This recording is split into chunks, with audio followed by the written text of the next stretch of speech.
Tak ada yang menyangka, ibu mertua yang dulu tega menarik kerudung dan menyiram menantunya dengan sayur panas di dapur, justru kini terbaring lemah dan dirawat oleh wanita yang pernah ia rendahkan. Di tengah malam yang sunyi, tangan rapuh itu menggenggam jemari menantunya dengan lirih berkata, "Maafkan ibu." Air mata pun tumpah, bukan karena sakit, tapi karena penyesalan yang tak pernah ia bayangkan akan datang. Bagaimana mungkin seseorang yang disakiti sedalam itu tetap memilih untuk merawat dan memaafkan? Teman-teman, kisah ini bukan sekadar cerita rumah tangga biasa. Ini tentang luka, pengkhianatan, kesabaran, dan cinta yang menyembuhkan luka paling dalam. Jangan lewatkan satu detik pun dari kisah ini, karena setiap detiknya akan menyentuh hati dan membuka mata. Tonton sampai akhir dan ambil pelajaran berharganya. Namanya Dina, seorang gadis sederhana dari pinggiran kota di Jogja yang hidupnya tak pernah mengenal kemewahan. Ayahnya seorang pensiunan petugas kebersihan sekolah, sedangkan ibunya hanya ibu rumah tangga biasa yang kadang membantu tetangga membuat kue. Sejak kecil Dina diajarkan untuk hidup dengan penuh syukur, walau seadanya. Ketika usianya menginjak 24 tahun, takdir mempertemukannya dengan Arman, seorang pria santun yang bekerja sebagai supervisor di sebuah perusahaan swasta. Bagi Dina, Arman adalah laki-laki terbaik yang pernah datang dalam hidupnya. Sopan, perhatian, dan yang terpenting, menerima Dina apa adanya. Cinta mereka tumbuh perlahan, sederhana, tapi dalam. Mereka memutuskan menikah setelah 2 tahun berpacaran secara syar'i. Dina tahu keluarga Arman lebih berada, tapi ia tak pernah menyangka bahwa perbedaan status sosial itu akan menjadi luka dalam perjalanannya sebagai seorang istri. Hari pertama Dina menginjakkan kaki di rumah mertua setelah akad nikah, ia disambut dingin oleh ibu mertuanya, Bu Yati. Wanita itu hanya menatap Dina dari atas ke bawah tanpa senyum, lalu membalikkan badan begitu saja. Tidak ada pelukan hangat, tidak ada ucapan selamat datang. Sudah tahu dari kampung, masih juga pakai baju murah seperti itu? Gumam Bu Yati pelan namun cukup keras untuk didengar. Dina hanya menunduk, mencoba tersenyum walau hatinya perih. Malamnya, saat keluarga besar berkumpul, Bu Yati dengan sengaja menceritakan calon menantu pilihannya dulu yang lebih cantik dan anak orang kaya. Kalau dulu Arman nurut sama ibu, dia pasti sudah nikah sama Citra, anak pengusaha toko emas itu. Tapi ya sudahlah, nasi sudah jadi bubur. Semua tertawa, kecuali Dina yang hanya menunduk dalam diam. Arman menggenggam tangannya di bawah meja, seolah berkata, "Sabar ya, sayang." Hari-hari berikutnya tak jauh berbeda. Dina bangun lebih pagi, membersihkan rumah, memasak, mencuci pakaian, dan mengerjakan segala pekerjaan rumah dengan sepenuh hati. Namun setiap apa yang dikerjakannya seolah tak pernah cukup baik. "Kenapa lantai masih licin? Kamu pel pakai air atau pakai minyak?" semprot Bu Yati suatu pagi. Dina hanya tersenyum dan segera mengepel ulang. Ketika memasak pun begitu. Saat ia berusaha mencoba resep sop bening kesukaan Arman, Bu Yati mencicipinya lalu berkata sinis, "Rasa kayak air rebusan kaos kaki. Kamu nggak bisa masak ya? Kasihan anak saya nanti gizi buruk." Hati Dina seperti diremas. Ia sudah mencoba sebaik mungkin, tapi semua selalu salah di mata ibu mertuanya. Meski begitu, ia memilih diam. Karena di hatinya, ia masih menyimpan harapan bahwa waktu akan melunakkan hati sang mertua. Namun ternyata, waktu malah membawa luka yang lebih dalam. Suatu pagi, ketika Dina tengah asyik di dapur menyiapkan sayur sop untuk makan siang keluarga, Bu Yati tiba-tiba masuk dengan wajah masam. Ia membuka tutup panci dan langsung menyeringai. "Sayur lagi? Nggak ada makanan lain yang lebih berkelas?" katanya dengan nada meremehkan. Dina menjelaskan pelan bahwa Arman suka sop buatan dia, tapi Bu Yati tak peduli. Dengan langkah cepat, ia berjalan ke belakang Dina, lalu tanpa peringatan menarik kerudung Dina hingga longgar dan dalam sekejap menyiramkan semangkuk sayur sop panas ke tubuh menantunya itu. "Biar kamu tahu rasa. Jangan masak asal-asalan," bentaknya. Dina terkejut. Tubuhnya seketika basah kuyup. Panas dari kuah sop menyengat kulit, tapi rasa pedih di hatinya jauh lebih terasa. Air mata Dina jatuh bercampur kuah sop yang mengalir di bajunya. Namun bukan rasa panas yang membuatnya menangis, melainkan perasaan hancur yang tak bisa ia bendung lagi. Ia berdiri terpaku, tak sanggup bicara. Tangannya gemetar, bibirnya kaku. Akhirnya ia berkata pelan, "Bu, kalau ada yang kurang dari saya, tolong beritahu, jangan begini caranya." Tapi Bu Yati hanya mendengus, memutar tubuh dan meninggalkannya begitu saja, seolah yang disiram tadi bukan manusia. Dina menatap panci di depannya, napasnya memburu. "Apa salahku, ya Allah?"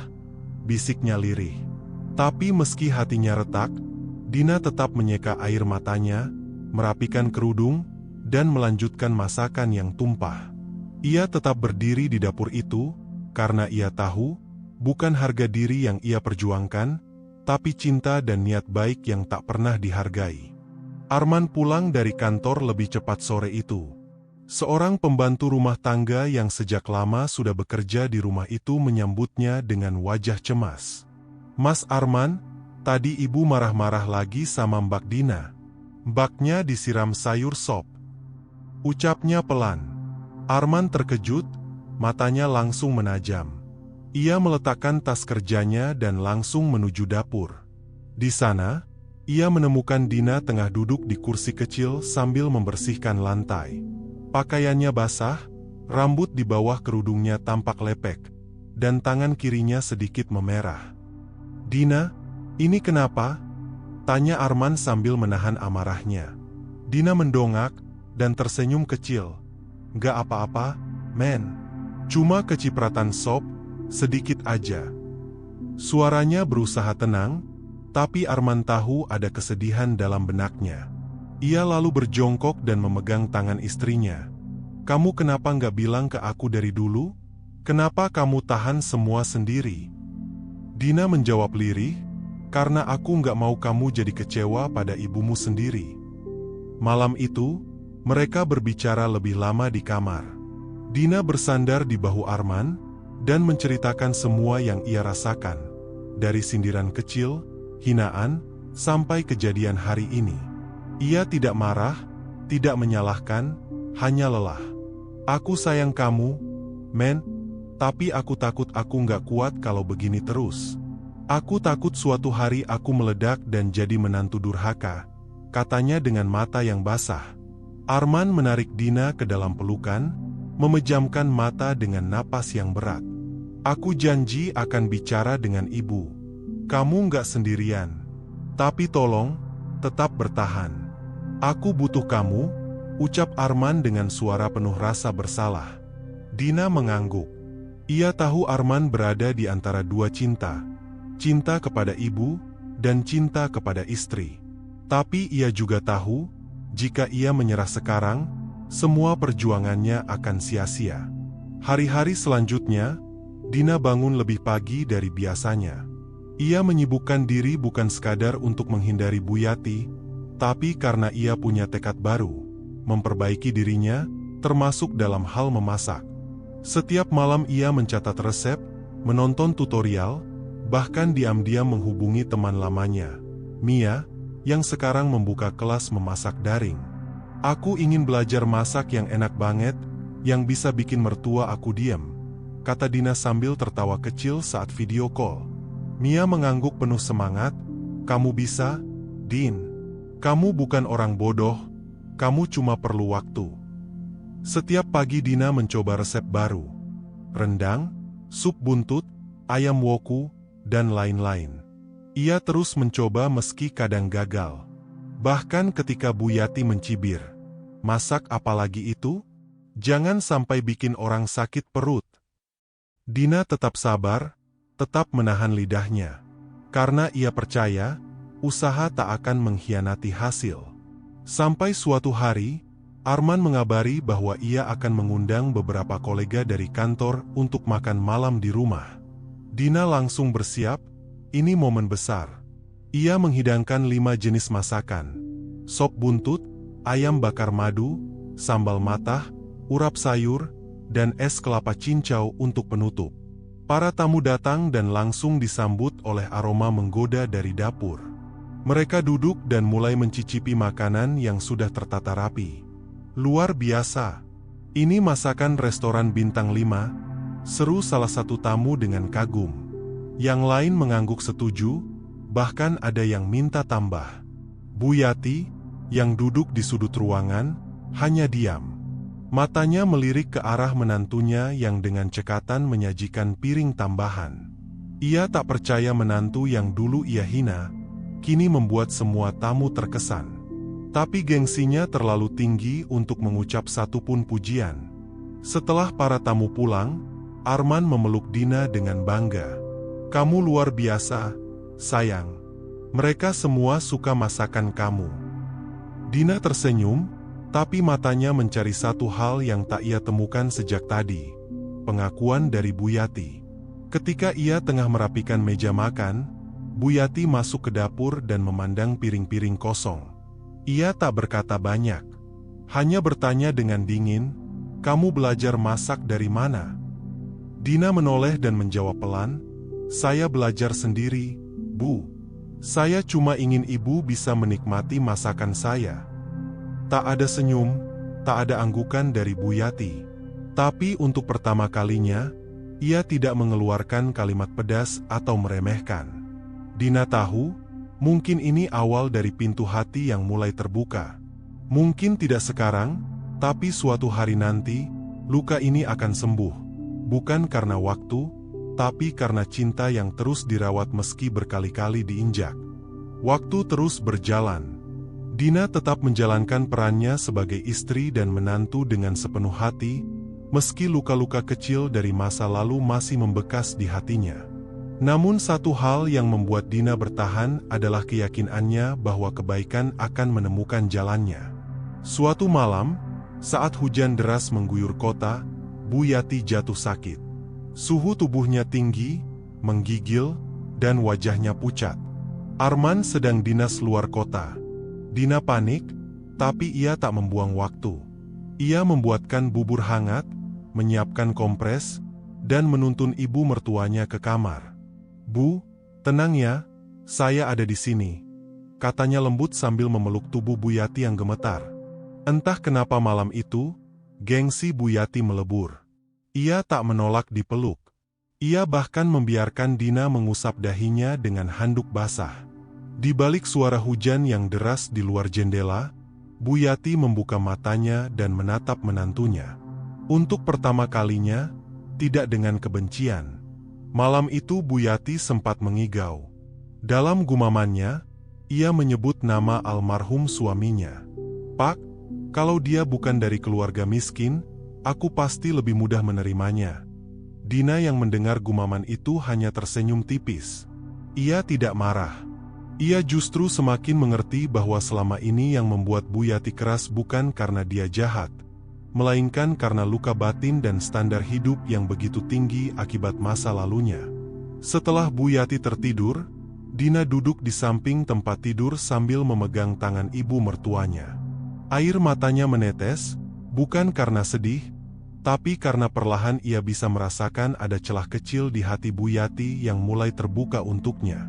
"Saya nggak butuh ibu menyukai saya sekarang, Bu. Saya cuma ingin ibu tahu, saya sayang sama ibu.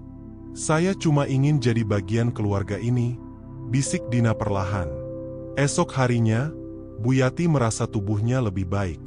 Ia terbangun dan melihat Dina tertidur dalam posisi duduk, masih memegang tangannya. Mungkin untuk pertama kalinya, Bu Yati merasa tersentuh. Ia bangkit perlahan dan menyelimuti menantunya. Saat itu, hatinya berkecamuk. Ada perasaan bersalah, tapi juga malu. Namun rasa itu tak bisa ia ucapkan dengan kata. Ia hanya membuatkan segelas teh manis dan menaruhnya di meja samping. Ketika Dina terbangun, ia melihat teh itu dan tersenyum. Mungkin itu bukan permintaan maaf, tapi bagi Dina, itu adalah bentuk penerimaan yang ia tunggu selama ini. "Terima kasih, Bu," katanya sambil tersenyum.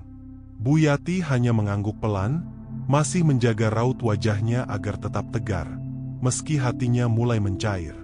Hubungan mereka mulai membaik perlahan.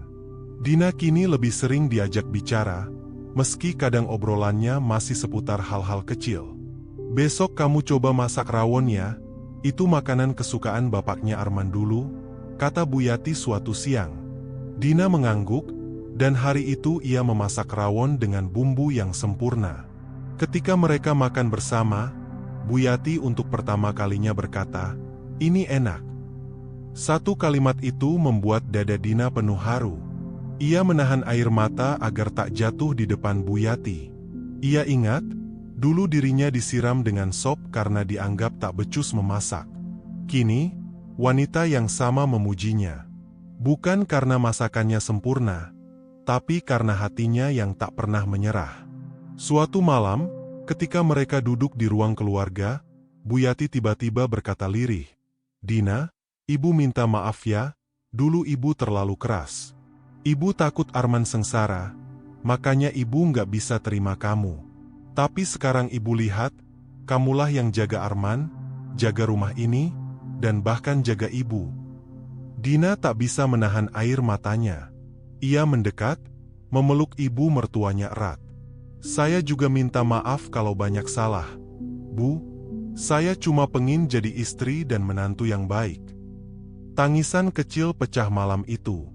Bukan karena sedih, tapi karena luka-luka lama akhirnya bisa sembuh.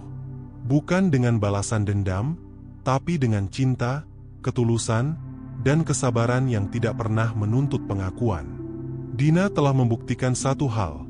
Kadang, cinta yang paling dalam bukan dilihat dari seberapa besar ia diterima sejak awal, tapi dari bagaimana ia bertahan dan menyembuhkan. Terima kasih telah mengikuti kisah ini sampai selesai. Nantikan kembali kisah-kisah inspiratif lainnya.